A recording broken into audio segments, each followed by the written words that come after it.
People living in one loft apartment in downtown Springfield say they're reeling from the impacts of all that recent flooding that we saw.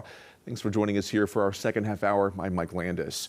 Now, some of those people say more than $100,000 in damage was done to their vehicles after the building's parking lot flooded during last weekend's storms. Tonight, Ozark's first Jared Henry is live at the lofts at Jordan Creek downtown after speaking with those tenants. Jared. And one man I spoke with tells me that he left his loft to go to his vehicle and found it completely submerged in the water.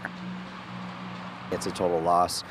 So I'm fortunate. I have insurance. I got coverage. My wife's car is completely totaled. We don't have full coverage for it, only liability. So that is complete loss for us. The lofts at Jordan Creek sit at the southwest corner of Chestnut Expressway and National Avenue.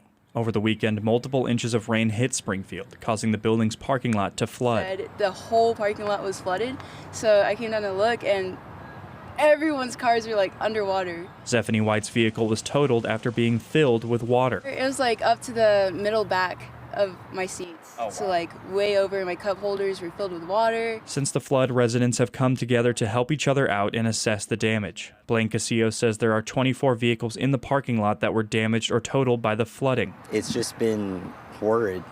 We've all been stressed. We've all been lost on what we need to do. Casillo tells me he knows of multiple tenants that lost their vehicles and now have no means of transportation. White says her boyfriend's car was totaled, but he has been able to replace what he lost. I'm just having to depend on him for a ride, and it's unfortunate because he's also going to school and paying a bunch of other bills, and a new car was not in the cards for him. Another problem residents tell me they are facing is lack of communication from the property management company. I spoke with that company and am told emails were sent out to residents explaining that they are not responsible for vehicles damaged in the flood, and the city has confirmed the drainage system worked as intended, but was overwhelmed by the large volume of water. We'll just kind of have to see what the next steps of communication between both parties are, and then go from there.